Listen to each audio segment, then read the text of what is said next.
Hello guys, आज हम पढ़ेंगे बायोमोलिक्यूल्स। बायोमोलिक्यूल्स में हम सेकंड पैरा से स्टार्ट करते हैं। फर्स्ट पैरा बहुत इजी है, हम डायरेक्ट स्टार्ट करेंगे कार्बोहाइड्रेट्स। तो इसको पढ़ने से पहले मैं थोड़ा सा बता देती हूँ कि कार्बोहाइड्रेट होता क्या है। तो कार्बोहाइड्रेट की अगर मैं एक सिंपल लाइन में अगर डेफिनेशन बोलूँ तो carbohydrates are optically active polyhydroxy aldehyde और कीटोन। इसका मतलब क्या है?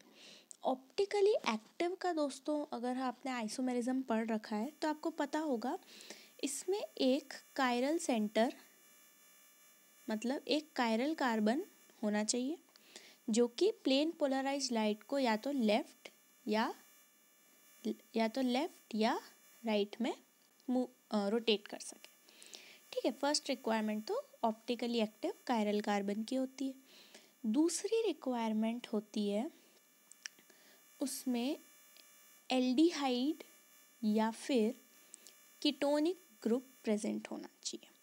एल्डिहाइड या फिर कीटोनिक ग्रुप प्रेजेंट होना चाहिए। एक्चुअली ये तो फर्स्ट रिक्वायरमेंट है कि उसमें एल्डिहाइड या कीटोन तो होना ही चाहिए, या फिर अगर कीटोन बनाए तो एल्डिहाइड या कीटोन इसमें होना चाहिए। दूसरा है एक कायरल कार्बन इसमें होना चाहिए। अब कायरल कार्बन क्या होता है? Chiral carbon is that carbon जिसमें चारों वैलेंसीज डिफरेंट हो। ये चारों वैलेंसीज डिफरेंट हो तो ये कार्बन क्या होता है? कायरल कार्बन कहलाता है। ठीक है, अब हमने एक वर्ड यूज किया था polyhydroxy. What is polyhydroxy? Poly मतलब तो होता है मैनी, पॉली मतलब मैनी, और हाइड्रोक्सी मतलब क्या होता है? OH group. जिसमें खूब सारे OH ग्रुप हों उसको हम कहते हैं पॉलीहाइड्रोक्सी। जैसे कि एज सच हमको पता है कि ग्लूकोज भी एक क्या होता है? कार्बोहाइड्रेट होता है। यहाँ पे एक डायग्राम दे रखा होगा। ग्लूकोज क्या होता है? एक कार्बोहाइड्रेट होता है, जैसे ये दे रखा है सब, ये ग्लूकोज ही है। तो इसमें देखो, या फिर इसको बना ही लेते हैं, देखो कैसा दिखता है।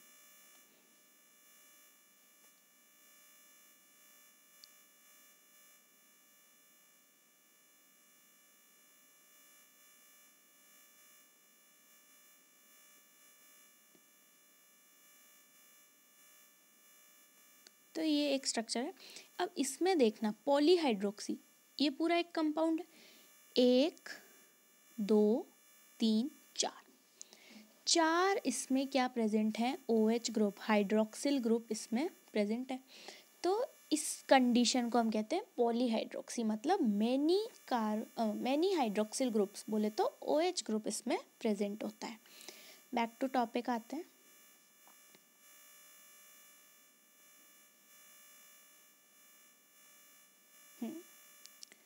अब देखो, अब अपन इसको रीड करते हैं।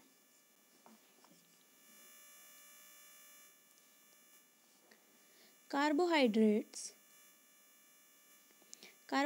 are primarily produced by plants. Wait a minute.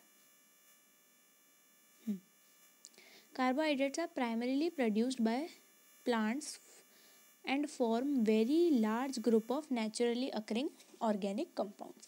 Carbohydrates हमको प्लांट्स से मिलते हैं और ये एक बहुत ही बड़ा naturally occurring organic compound. Organic क्यों कहा? क्योंकि इसमें कार्बन डेरिवेटिव्स है। Some common examples of carbohydrate are cane sugar. Cane sugar अगर आप लोगों को नहीं पता हो तो केन शुगर हम कहते हैं सुक्रोज को। केन शुगर, फिर आता है ग्लूकोज, फिर आता है स्टार्च, एक्सेट्रा। बहुत सारे एग्जाम्पल हैं कार्बोहाइड्रेट के। Most of them have general formula CxH2O whole Y। Carbohydrate family में एक जनरल फॉर्मूले की अगर हम बात करें, कार्बोहाइड्रेट्स में अगर हम जनरल फार्मूले की बात करें तो क्या है वो general formula? CxH2O whole Y। ठीक है, and were considered as hydrates of carbon from where the name are carbohydrates। अब ये नेम कार्बोहाइड्रेट डिराइव कहाँ से हुआ? तो जो कार्बोहाइड्रेट्स होते हैं वो actually hydrates of carbon. Hydrate मतलब क्या होता है? वाटर जोड़ना। वाटर जोड़ने से क्या तात्पर्य है कि OH ग्रुप इसमें प्रेजेंट है। अब देखो वाटर जुड़ता, अगर आप बोले कि वाटर जुड़ा है, OH ग्रुप क्यों कह रहे हो, तो ये ऐसा होता। अब क्योंकि O पे प्लस है तो अगर आपको याद हो GOC में, तो जब ये जो वाटर है, GOC से एक कंसेप्ट उठा रहे हैं हम कि ये वाटर वाटर एक न्यूक्लियोफाइल होता है। और कैसा न्यूक्लियोफाइल होता है? Neutral nucleophile. तो जब न्यूट्रल न्यूक्लियोफाइल पे अगर प्लस चार्ज आ रहा है तो इसको वापस न्यूट्रल होना है, तो ये क्या करेगा? एक H+ का लॉस करेगा। ये H+ अपने दोनों इलेक्ट्रॉन इसको दे के गया है, तो ये 2 इलेक्ट्रॉन का जो चार्ज है इसको न्यूट्रलाइज कर देगा और ये OH रह जाएगा। ये कॉन्सेप्ट हमने GOC से उठाया है, ठीक है। तो ये कहना सही हो गया फिर कि जो कार्बोहाइड्रेट्स होते हैं वो क्या होते हैं? Hydrates of carbon. कार्बन पे अगर वाटर जुड़ा, वाटर क्या करेगा? एक H+ का लॉस करेगा न्यूट्रल होने के लिए वापस, तो OH ग्रुप रह जाएगा। तो carbohydrates are hydrates of carbon, ठीक है। आगे बढ़ते हैं। For example, the molecular formula of glucose is C6H12O6 fit into this general formula। ठीक है, जनरल फॉर्मूले में इसको फिट करके दिखा दिया है।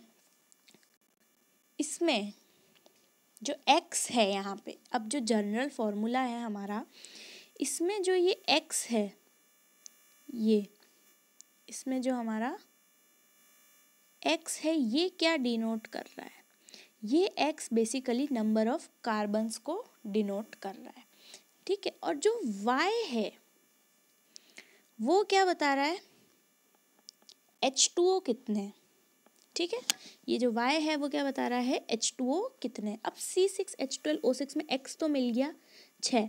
अब H2O हो H12O6, H2O को 6 से मल्टीप्लाई करो तो H कितना आएगा? 12, O कितना आएगा? 6। तो इसको इस कंडेंस फॉर्म में ऐसे लिख दिया इन्होंने, ठीक है। आगे बढ़ते हैं। For example but all the compounds which fit into this formula may not be classified as carbohydrates। but ये यूनिवर्सल फॉर्मूला नहीं है, ये सिर्फ कुछ कार्बोहाइड्रेट्स पे एप्लीकेबल होता है, ये हर पे एप्लीकेबल नहीं होता। For example acetic acid fit into this general formula. Acetic acid जो है वो इस जनरल फॉर्मूला को सेटिस्फाई कर रहा है, जबकि ये एक कार्बोहाइड्रेट भी नहीं है, ये तो एसिड है। ये क्या है? एसिड है, तब भी ये इस जनरल फॉर्मूला को क्या कर रहा है? सेटिस्फाई कर रहा है। C2H2O2 बट, ठीक है, ये इसका रिप्रेजेंटेशन दिखा रखा है इन्होंने, but is not a carbohydrate. पर ये ना एक कार्बोहाइड्रेट नहीं है, भले ही इसने इस फॉर्मूले को क्या कर दिया है? सेटिस्फाई। सिमिलरली रेमनोज, जिसका फॉर्मूला क्या है? C6H12O5 is a carbohydrate but does not fit into this definition. पर जो रेमनोज है ये क्यों नहीं कर रहा है? क्योंकि देखो कार्बन का X की वैल्यू तो 6 मिल गई, चलो ठीक है, पर H2O जब हम लिखने जाएंगे तो इधर देखो ऑक्सीजन 5 है, हाइड्रोजन भी सेटिस्फाई कर रहा है, पर ऑक्सीजन क्योंकि 5 है ये इसको सेटिस्फाई नहीं कर रहा है। रेमनोज एक कार्बोहाइड्रेट है पर वो इस फॉर्मूले को सेटिस्फाई नहीं कर रहा है, ठीक है। इसलिए ये फॉर्मूला जनरल फॉर्मूला नहीं है, कुछ गिने चुने कंपाउंड्स ही इसको फॉलो करते हैं। Carbohydrates similarly rhamnose C6H12O5 is a carbohydrate but it does not fit into this definition. A large number of their reactions have shown that they contain specific functional groups। Carbohydrates की जब हमने अलग अलग reactions अलग अलग compounds के साथ जब हमारे अर्ली साइंटिस्ट्स ने रिएक्शंस करवाई थी, उस समय इन्होंने ऐसे रिएक्शंस दी कि कोई एक पर्टिकुलर फंक्शनल ग्रुप इनमें प्रेजेंट है, ये अनुमान साइंटिस्ट्स ने लगा लिया। Chemically, the carbohydrates may be defined as optically active polyhydroxyaldehydes or ketones or compounds which produce such units on hydrolysis. तो ये डेफिनेशन मैंने आपको बता दी, बट एक लाइन इसमें हमारी रह गई कि यहाँ तक तो ठीक है, the carbohydrates may be defined as optically active polyhydroxyaldehyde और कीटोन और the compounds which produce such unit on hydrolysis. इसका मतलब ये है, या तो उस कंपाउंड में डायरेक्टली एल्डिहाइड कीटोन है या ऑप्टिकली एक्टिव एक कोई कार्बन, एल्डिहाइड कीटोन के साथ ऑप्टिकली एक्टिव कार्बन है, या फिर कोई ऐसा कंपाउंड, जैसे यहाँ CHO लगा दो, इसमें अगर हम वाटर का एडिशन कराएं तो भाई सेम वही कहानी होएगी यहाँ पर भी, कि अगर इसमें हमने वाटर का एडिशन कराया तो वाटर कैसे जुड़ जाएगा इससे, OH2 प्लस। ठीक है, अब ये क्या करेगा, एक हाइड्रोजन का लॉस करेगा, तो ये फाइनल कंपाउंड क्या बन जाएगा, CHO OH H H H। तो हाइड्रोलाइसिस इस कंपाउंड का हमने क्या कराया, इस कंपाउंड का हाइड्रोलाइसिस करने पर हमको जो डिजायर्ड चीज़ थी वो मिल गई कि भाई कायरल सेंटर भी मिल गया, OH भी है इस पे, CHO ग्रुप भी है, तो ये क्या है, कार्बोहाइड्रेट है। आया समझ में? चलो आगे बढ़ते हैं। Some of the carbohydrates which are sweet in taste are called sugars। और वो कार्बोहाइड्रेट जो मीठे लगते हैं उनको शुगर कहते हैं। The most common sugar used in our homes is sucrose. हमारे अब ये क्वेश्चंस ऐसे आते हैं, common sugar used in household, तो वो क्या होगा, सुक्रोज। ठीक है, whereas the sugar present in milk is known as lactose. तो ये नॉलेज तो सबको ही होता है कि मिल्क में लैक्टोज होती है।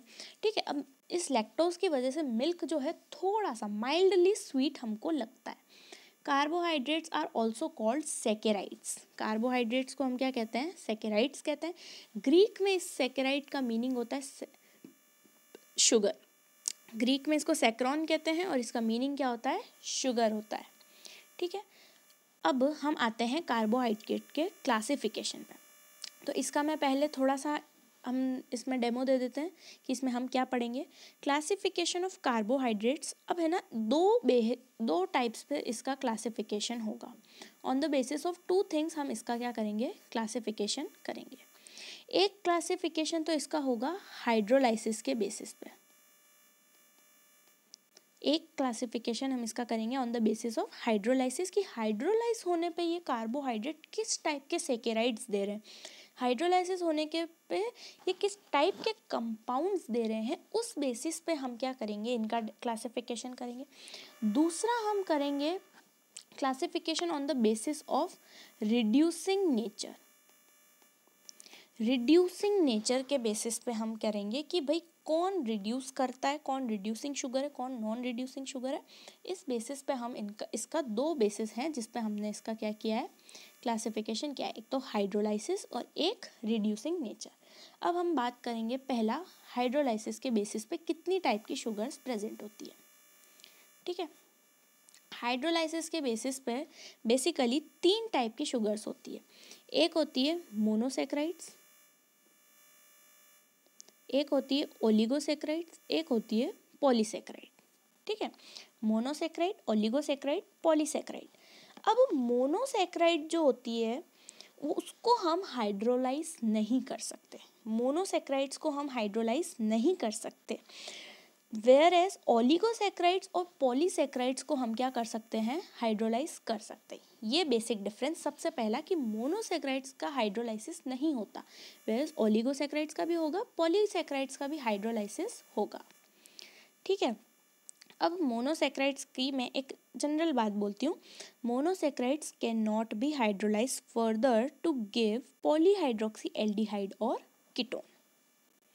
ठीक है, अब देखो कार्बोहाइड्रेट है तो ये छोटे कार्बोहाइड्रेट्स में टूटेगा, तो इसीलिए इसने यूँ बोल दिया है कि ये फर्दर आगे और हाइड्रोलाइज होके और छोटे एल्डिहाइड कीटोन वाला जो ग्रुप, पॉलीहाइड्रोक्सी एल्डिहाइड कीटोन वाले जो ग्रुप है मतलब, और छोटे कार्बोहाइड्रेट्स ये हाइड्रोलाइज होने पर नहीं दे सकते। जबकि जो ओलिगोसैकेराइड्स है वो हाइड्रोलाइसिस होने पर 2 to 10 मोनोसैकेराइड यूनिट्स जो है वो देते हैं। 2 to 10 monosaccharide units oligosaccharide hydrolysis पर देते हैं। और पॉलीसैकेराइड की मैं अगर बात करूं, पॉलीसैकेराइड की अगर बात करें तो it yields a large number of monosaccharide units on hydrolysis. ठीक है, तो मोनोसैकेराइड अगर मैं एक बात कर दूं तो मोनोसैकेराइड एक्चुअली में क्या होगा, मोनोसैकेराइड वो यूनिट्स होती है जिसमें एक ही कार्बोनिल ग्रुप प्रेजेंट हो, या तो एल्डिहाइड भी एक ही होना चाहिए और अगर कीटोन है तो कीटोन भी एक ही होना चाहिए।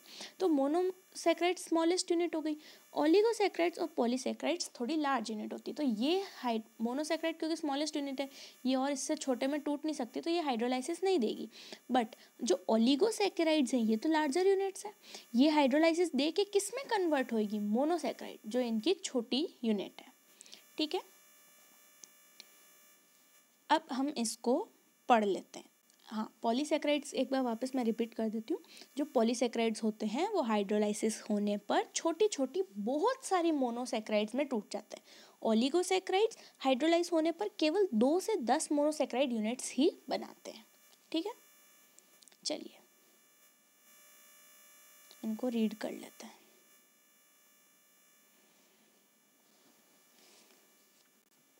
मोनोसैकेराइड कुछ छूटा तो नहीं है, एक बार मैं देख लूँ। Monosaccharide, a carbohydrate that cannot be hydrolyzed further to give simple unit of polyhydroxyaldehyde or ketone is called a monosaccharide. इनका हाइड्रोलाइसिस नहीं होगा। About 20 monosaccharides are known to occur in nature. अब ये डेटा याद रखना है कि नेचर में कितने मोनोसैकेराइड्स अवेलेबल हैं हमारे पास, 20 मोनोसैकेराइड्स अवेलेबल हैं। एग्जाम्पल्स भी याद रखने हैं, glucose, fructose, ribose, glucose, fructose, ribose. ठीक है, तो मोनोसैकेराइड्स हमारा हो गया। ओलिगोसैकेराइड्स की बात करें, carbohydrate that yield 2 to 10 monosaccharide unit on hydrolysis are called oligosaccharides.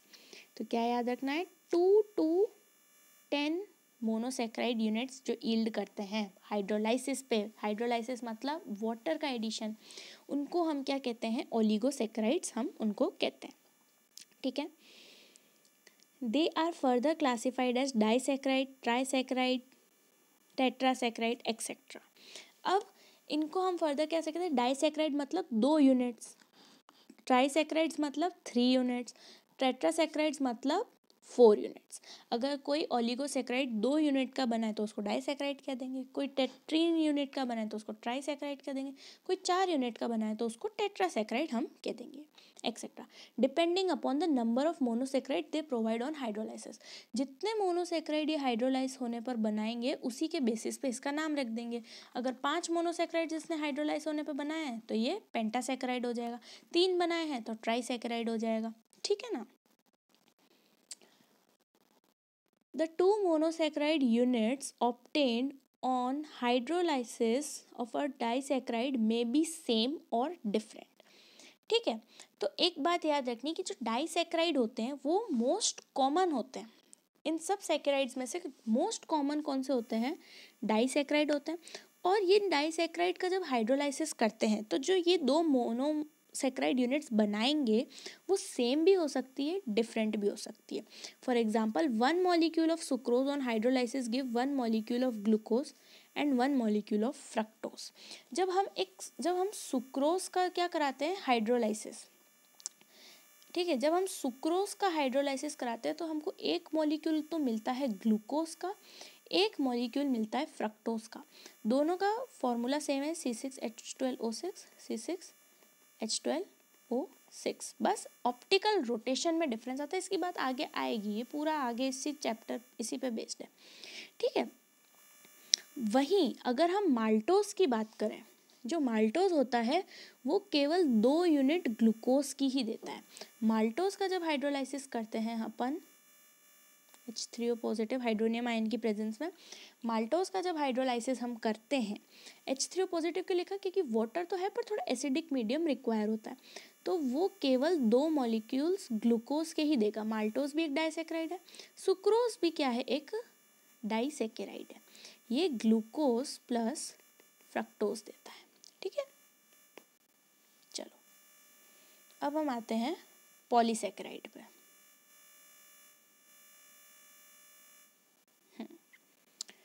Carbohydrates which yield a large number of monosaccharide unit on hydrolysis are called polysaccharide. Some common examples are starch, cellulose, glycogen, gums, etc. ठीक है, तो जो large number of monosaccharide units yield करता है उसको हम क्या कहते हैं, polysaccharide, which on hydrolysis gives many number of monosaccharides. ठीक है, इनको हम पॉलीसेक्राइड कहते हैं। सम कॉमन एग्जांपल इसके क्या है, एक तो स्टार्च, क्या है, starch, cellulose, glycogen, gums, polysaccharide are not sweet in taste, hence they are non-sugars.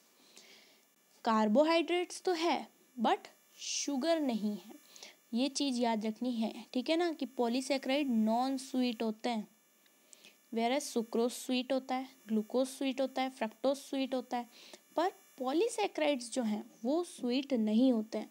तो अब क्वेश्चन आ सकता है कि which of them are not sweet, उसमें एक ऑप्शन होगा स्टार्च, सेल्यूलोज, ग्लाइकोजन, गम्स, इनमें से कोई सा भी आ सकता है। इसके साथ ये ग्लूकोज दे देगा, कहीं कहीं कुछ और दे देगा। तो हमको याद ये रखना है कि ये सब क्या है, नॉन शुगर्स है। स्टार्च, सेल्यूलोज, ग्लूकोज, गम्स क्या है, नॉन शुगर्स है। ठीक है, अब हम आते हैं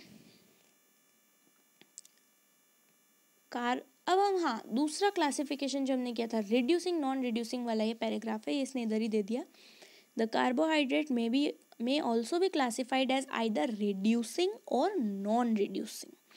Those carbohydrates which reduce Fehling solution and Tollens reagent are referred to as reducing sugar. जो कार्बोहाइड्रेट फेलिंग और टॉलेंस सॉल्यूशन को क्या कर दे, रिड्यूस कर दे।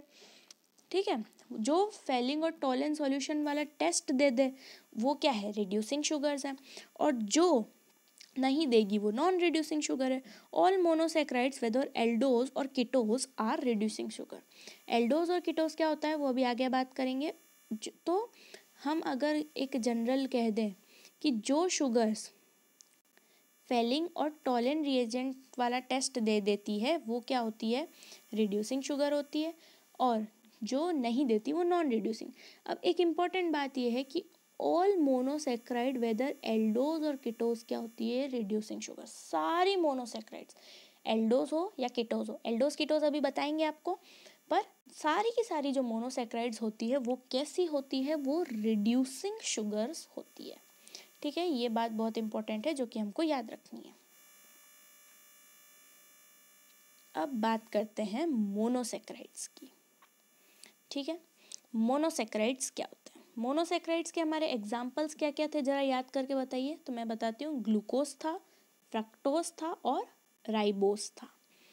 अब मोनोसेक्राइड्स की हम क्या करेंगे, बात करेंगे इस लेक्चर में। मोनोसेक्राइड्स अब है ना दो टाइप में, हमने दो बेसिस पे इसको डिवाइड कर रखा है। On the basis of number of carbon atoms पे डिफाइन किया है, और एक है on the basis of number of functional group present. ठीक है, एक तो कितने कार्बन एटम हैं और कौन सा फंक्शनल ग्रुप है, होगा तो कार्बोनिल ही। अब वो कीटोन है या एल्डिहाइड ग्रुप है, इसके बेसिस पे हमने इसको क्लासिफाई करा है। ठीक है, चलिए आगे बढ़ते हैं। तो on the number of carbon atoms के अगर मैं बेसिस पे बात करूं तो हमने यहाँ पे देखो, इस बॉक्स में देखो, अगर 3 कार्बन एटम है तो general term aldehyde ketone specify नहीं कर रहे। जनरल टर्म की अगर बात करें, 3 कार्बन तो ट्रायोस, 4 कार्बन तो टेट्रोस, 5 कार्बन तो पेंटोस, 6 कार्बन तो हेक्सोस, 7 कार्बन तो हेप्टोस। ठीक है, अब अगर फंक्शनल ग्रुप के बेसिस पे मैं जाऊँ, उसमें अगर एल्डिहाइड फंक्शनल ग्रुप है तो 3 कार्बन है तो एल्डो ट्रायोस, 4 कार्बन है तो एल्डोटेट्रोस, 5 कार्बन है तो एल्डोपेंटोस, एल्डोहेक्सोस, एल्डोहेप्टोस। अगर कीटोन है तो आपको कीटो वर्ड आगे यूज करना है, कीटोट्रायोस, कीटोटेट्रोस, कीटोपेंटोस, कीटोहेक्सोस, कीटोहेप्टोस। ठीक है, तो ये 2 फंक्शनल ग्रुप या फिर नंबर ऑफ कार्बन एटम्स के बेसिस पे हमने इसको डिवाइड करा, इसका क्लासिफिकेशन। चलो अब रीड कर लेते हैं। Monosaccharides are further classified on the basis of number of carbon atoms and the functional group present in them. कितने नंबर ऑफ कार्बन एटम्स है और कौन सा फंक्शनल ग्रुप इनमें प्रेजेंट है उसके बेसिस पे हमने इसको डिवाइड कर रखा है. If a monosaccharide contains an aldehyde group, it is known as aldose. अगर aldehyde group है तो aldose कहेंगे. And if it contains a keto group, क्या है होगा इसमें, अगर कोई कीटो ग्रुप है तो उसको हम क्या कहेंगे, कीटोस कहेंगे. Number of carbon atoms constituting a monosaccharide is also introduced in the name as evident from examples. और जितने कार्बन एटम्स हैं हमने यहाँ इंट्रोड्यूस किया ना, फंक्शनल ग्रुप सबसे आगे लिखा, फिर ट्राई वर्ड यूज किया और ओज. किसी के भी पीछे अगर ओज आ जाए ना तो समझ लेना कार्बोहाइड्रेट है. Fructose, sucrose, glucose, lactose, maltose, मतलब ये क्या है, एक कार्बोहाइड्रेट है. ठीक है, और अगर मोनोसैकेराइड है तो वो पक्का क्या होगा, शुगर होगा. ठीक है, अब हम ग्लूकोज की बात करेंगे. तो ग्लूकोज को हम नेक्स्ट लेक्चर से लेंगे, आप इतना रिवाइज कर लीजिए पहले, उसके बाद बात करेंगे.